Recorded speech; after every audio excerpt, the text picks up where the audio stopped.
اللہ رب العالمین کا بے انتہا شکر و احسان ہے، اللہ رب العالمین کا بے انتہا فضل و کرم ہے کہ جس نے پورے مہینے کی عبادتوں کو انجام دینے کے بعد ایک بار ہم اور آپ کو اس عیدگاہ میں اکٹھا ہونے کا بہترین موقع عنایت فرمایا ہے۔ یہ اللہ رب العالمین کی جتنی شکر گزاری کریں کم ہے۔ معزز سامعین، یہ ہم اور آپ جو اکٹھا ہوئے ہیں، یہ دن اللہ رب العالمین کی کبریائی، اللہ رب العالمین کی بڑائی بیان کرنے کا دن ہے۔ میں نے آپ حضرات کے سامنے خطبہ حاجہ، خطبہ مسرورہ کے بعد میں نے آپ حضرات کے سامنے سورہ بقرہ کی ایک آیت کریمہ کی تلاوت کی ہے۔ اللہ رب العالمین نے ارشاد فرمایا وَلِتُكْمِلُوا الْعِدَّةَ وَلِتُكَبِّرُوا اللَّهَ عَلَى مَا هَدَاكُمْ وَلَعَلَّكُمْ تَشْكُرُونَ۔ اللہ رب العالمین نے سورہ بقرہ میں رمضان المبارک اور روزے کے احکام و مسائل کے ذکر کرنے کے بعد کہا کہ اے لوگوں، تم رمضان کی گنتی مکمل کرو، اور جب رمضان کی گنتی مکمل ہو جائے تو پھر اس کے بعد تم اللہ رب العالمین کی کبریائی بیان کرو، اللہ رب العالمین کی بڑائی بیان کرو۔ آج کا یہ جو دن ہے، اللہ رب العالمین کی کبریائی، اللہ رب العالمین کی عظمت اور اللہ رب العالمین کی تعریف و توصیف کے اظہار کرنے کا دن ہے۔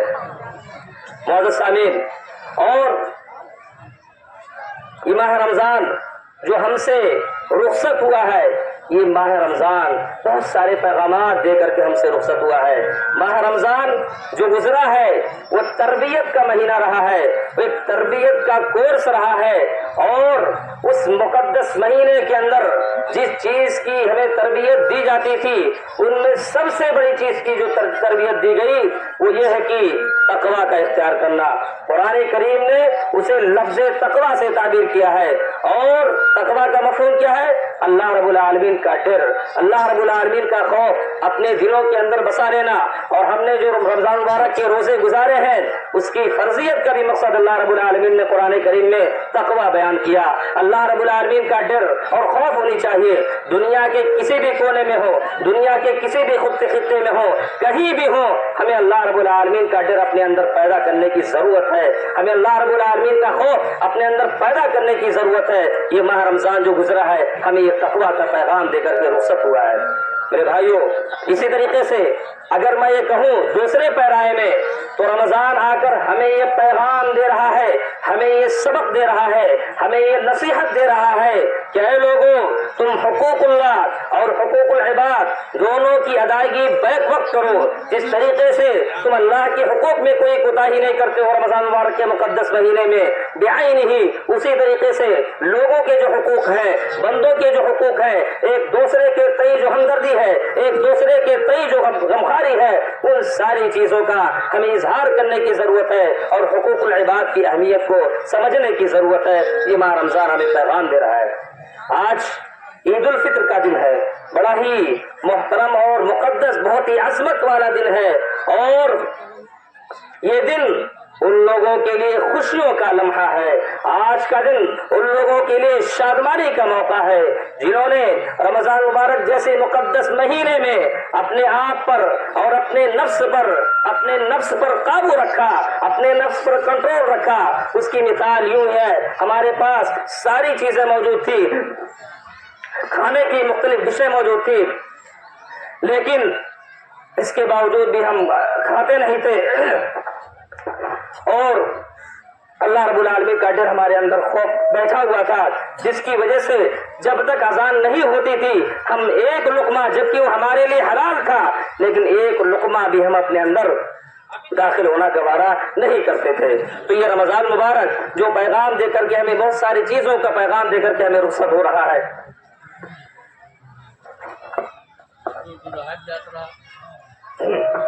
معزز سامعین، ماہ رمضان مبارک کا مقدس مہینہ جو گزرا ہے، یہ کہہ رہا ہے کہ ہم نے اس مہینے میں جو تراویح کی نمازیں پڑھی ہیں، ہم نے جو دعا کیا ہے، ہم نے جو مناجات کی ہے، ہم نے اللہ کے حضور جو توبہ و استغفار کیا ہے، اگر یہ ساری عبادتیں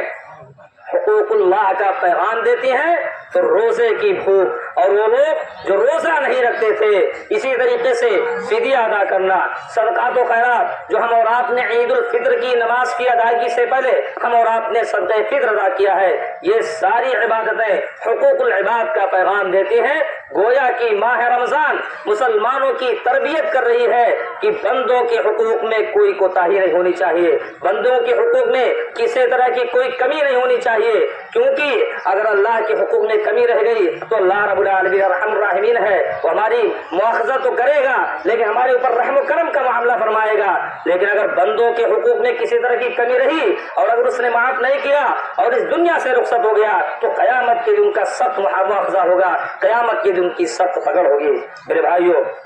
اسی طریقے سے ہماری یہ عید اللہ تبارک و تعالیٰ کی طرف سے ان مسلم روزے داروں کے لیے ایک انعام اور تحفہ ہے جنہوں نے پورے رمضان کے روزے رکھے، جنہوں نے خلوص و للہیت کے ساتھ اللہ رب العالمین کی عبادت و ریاضت کی، جنہوں نے پوری اخلاص و للہیت کے ساتھ ہدایت نبوی کے مطابق عبادت و ریاضت میں کوئی کمی اور کوئی کسر نہیں چھوڑی، یہ عید ان کے لیے ہے۔ اسی طریقے سے عید الفطر یہ صرف خوشی کا دن نہیں ہے، بلکہ یہ عید الفطر یہ پیغام دیتا ہے کہ ہمارے اندر قربانی کا جذبہ ہونا چاہیے، ہمارے اندر اللہ رب العالمین کا ڈر اور خوف ہونا چاہیے، اور اسی طریقے سے یہ قربانی عبادت اطاعت عبادت تقوی، یہ ساری چیزیں یہ حسین انعام ہے، ایک بہترین انعام ہے۔ اور اسی طریقے سے رمضان کی برکتوں کے بعد یہ دن ہمیں یاد دلاتا ہے کہ یہ خوشیاں جو ہم اور آپ حاصل کر رہے ہیں، دوسروں کی خوشیاں بانٹنے میں ہمیں خوشی محسوس ہوتی ہے، دوسروں کی خوشیوں میں ہمیں شریک ہونی چاہیے، ہمیں ایک ساتھ مل کر کے اتحاد و اتفاق کا پیغام دینا چاہیے۔ اسی طریقے سے یہ دن ہمیں سکھاتا ہے کہ ہم اپنے خوشیوں بھرے لمحات میں ان لوگوں کو یاد رکھیں جو محرومیوں اور آزمائشوں میں مبتلا ہیں، جو سکون کے ساتھ ان کا جینا سکون کے لیے سکون کے ساتھ نہیں ہے بلکہ مختلف مصائب اور مشکلات سے دوچار ہیں۔ عالمی پیمانے پر، ملکی پیمانے پر ان کے اوپر جبر و تشدد کے پہاڑ توڑے جا رہے ہیں۔ خاص طور سے میں کہنا چاہتا ہوں اس مقدس سرزمین جو ارض فلسطین ہے، مقدس سرزمین ہے، ملک شام ہے، آج ان مقدس سرزمین پر دشمنان اسلام، اسرائیل اور یہودیوں کے لوگ ان ننھے منھے بچوں پر، ان معصوم بچوں پر، ان مظلوموں پر طرح طرح کی ظلم و زیادتی کر رہے ہیں۔ اللہ رب العالمین ان کا مواخذہ کرے گا، لیکن ہم ان کے لیے اپنے اس عید الفطر کے موقع پر، اس خوشیوں کے موقع پر ہم ان نونہال بچوں کو، ان مظلومین کو جو مقدس سرزمین کے اوپر ظلم و ستم ڈھائے جا رہے ہیں، ان نہتے بچوں کے اوپر ظلم و زیادتی کی جا رہی ہے، میں آپ سے یہ کہنا چاہتا ہوں آپ اس موقع پر، اس عید الفطر کے پرمسرت موقع پر ان کو اپنی دعاؤں میں یاد رکھیں اور جملہ طریقے سے ہم ان کو اپنی دعاؤں میں یاد رکھیں، خصوصی طور پہ اسی طریقے سے وہ لوگ جو ظلم و ستم کے دہانے میں ہیں، بے گناہ ہیں اور مشکلات میں گھرے ہوئے ہیں، ہم ان کے لیے خصوصی دعا کریں اور ہم ان کے حق میں دعا کریں۔ اور اسی طریقے سے یہ ماہ رمضان المبارک یا اسی طریقے سے یہ عید الفطر ہمیں یہ سکھا رہا ہے کہ یتیموں، بیواؤں، مسکینوں اور بے سہارا لوگوں کی مدد کو اپنا شعار بنائیں اور اللہ رب العالمین کی رب کی نعمتوں کی شکر گزاری کریں۔ اللہ رب العالمین نے ارشاد فرمایا وَاعْبُدُوا اللَّهَ وَلَا تُشْرِكُوا بِهِ شَيْئًا وَبِالْوَالِدَيْنِ إِحْسَانًا، اے لوگو تم لوگ اللہ رب العالمین کی عبادت کرو، اللہ کے ساتھ کسی کو شریک و ساجی نہ ٹھہراؤ، والدین کے ساتھ حسن سلوک کرو، اور جو قرابت دار ہیں، جو رشتہ دار ہیں، جو پڑوسی ہیں، یا اسی طریقے سے جو پہلو کے ساتھی ہیں یا مسافر ہیں، ان لوگوں کے ساتھ، یا اسی طریقے سے وہ لوگ جو کسی کے انڈر میں ہیں، غلامی کی زنجیروں میں جکڑے ہوئے ہیں، ان کے ساتھ اچھا برتاؤ کریں۔ ان اللہ لا يحب من كان مختالا فخورا، اللہ رب العالمین تکبر کرنے والوں، گھمنڈ کرنے والوں کو اللہ رب العالمین ہرگز پسند نہیں کرتا ہے۔ میرے بھائیوں، اسی طریقے سے ہم یہ عید جو ہم اور آپ منا رہے ہیں یہ اتحاد کا پیغام دے رہا ہے، بھائی چارگی کا پیغام دے رہا ہے۔ ہم اور آپ اتحاد و اتفاق کا پیغام دے کر کے یہاں سے جائیں اور مل جل کر کے رہیں، کوئی خواہ کتنا ہی دشمن کیوں نہ ہو، ہم ان کے ساتھ مبارکبادی پیش کریں، ان کے گھر ہم سویاں کھانے جائیں، ان کی خوشیوں میں ہم شریک ہوں، تمام طرح کی کینہ کپٹ حسد جلن ان ساری چیزوں کو بالائے طاق رکھتے ہوئے آج کے دن ہم سب ایک ساتھ مل کر کے جس طریقے سے ہم اور آپ اللہ رب العالمین کے مقدس گھر میں خواہ کسی بھی طبقے کے ہو خواہ کسی بھی مسلک کے ہو سب کو بالائے طاق رکھتے ہوئے ہم ایک جانتے ہیں اور اتحاد کا پیغام دیتے ہیں، تو اسی طریقے سے ہم اپنے گاؤں میں اپنے علاقوں میں اپنے سماج میں اپنے ملکوں میں ہم کہیں بھی جہاں بھی رہیں ہم مل جل کر کے رہیں، اتحاد رہے، بھائی چارگی رہے، کینہ کپٹ حسد جلن عداوت دشمنی اس ساری چیزوں کو ہمیں ختم کرنے کی ضرورت ہے اور ہمیں مل جل کر کے رہنے کی ضرورت ہے، کیونکہ ایک مسلمان آپس میں بھائی بھائی ہے،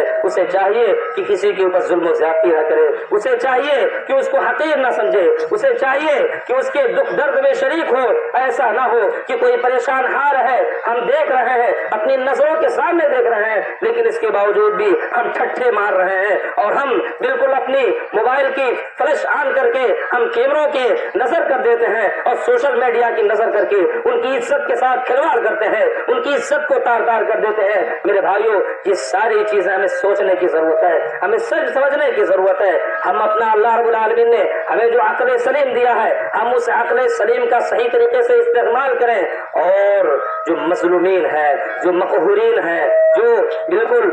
ظلم و ستم کے دہانے پر ہیں ہم انہیں اپنے دعاؤں میں یاد رکھیں اور خصوصی طور سے دعا کریں، اللہ رب العالمین سے دعا گو ہوں کہ اے بار الہا ہم نے رمضان مبارک کے مقدس مہینے میں تیری عبادتیں کی ہیں، روزے کا اہتمام کیا ہے، نماز تراویح کا اہتمام کیا ہے اور صدقات و خیرات کا اہتمام کیا ہے، ہم نے شب بیداری کی ہے، اے بار الہا تو ہماری تمام عبادتوں کو قبول فرما، اے بار الہا ہم سے جو خطائیں ہوئی ہیں ہم سے جو لغزشیں ہوئی ہیں اے بار الہا تو ہماری خطاؤں کو نہ دیکھ، ہماری لغزشوں کو نہ دیکھ، اے اللہ تو تواب ہے، اے اللہ تو غفار ہے، اے اللہ تو ہمارے گناہوں کی پر پردہ پوشی کرتے ہوئے ہم سب کے گناہوں کو معاف فرما، اے بار الہا ہم کو جو یہ محترم مقدس مہینہ ہم سب کو نصیب کیا تھا اے بار الہا ہم تجھ سے مناجات کر رہے ہیں، ہم تجھ سے فریاد کر رہے ہیں، ہم تیرے سامنے ہاتھ اٹھا کر کے یہ دعا کر رہے ہیں کہ اے بار الہا وہ مبارک لمحہ وہ مبارک موقع اے بار الہا پھر آئندہ سال ہم کو نصیب فرما تاکہ ہم تیری عبادت کر سکیں،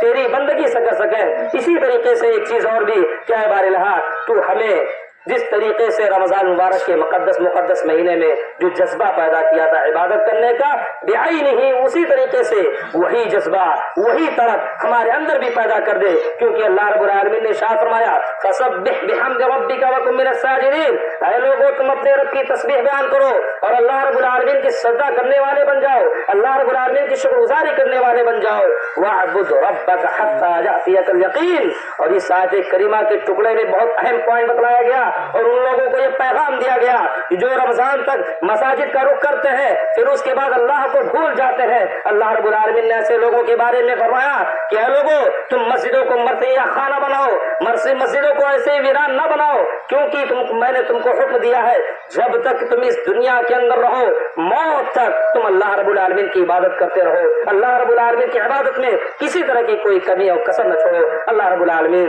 سے دعا ہے کہ اے بار الہا تمہاری عبادتوں ہماری ریاستوں کو قبول فرما، اے بار الہا روزے داروں کے لیے جو تو نے باب الریان جو مختص کیا ہے اے بار الہا اس گیٹ سے اس مخصوص دروازے سے ہم سب کو داخلہ نصیب فرما، اے بار الہا جو قبروں میں ہمارے احباب ہیں جو مدفون ہیں اے بار الہا تو ان کے قبر کو نور سے بھر دے، اے اللہ تو انہیں غریق رحمت فرما، اے بار الہا تو ان کے ساتھ رحم و کرم کا معاملہ فرما، اے بار الہا ہم سب کو موت کی تیاری کرنے کی توفیق عنایت فرما، اے بار الہا ہم سب کو تجھ سے ڈرنے کی توفیق عنایت فرما، اے بار الہا ہم تمام لوگوں کو جو تو نے رمضان مبارک کے مقدس مہینے میں جہنم سے آزادی کا پروانہ عطا کیا تھا اے بار الہا تو ہم سب کو جہنم سے آزادی کا پروانہ عطا فرما دے، جہنم سے آزادی کا اعلان کر دے، اے بار الہا ہم تمام لوگوں کو جنت میں جنت الفردوس میں جگہ دے، آمین۔ سبحان ربک رب العزت عما یصفون وسلام علی المرسلین والحمد للہ رب العالمین۔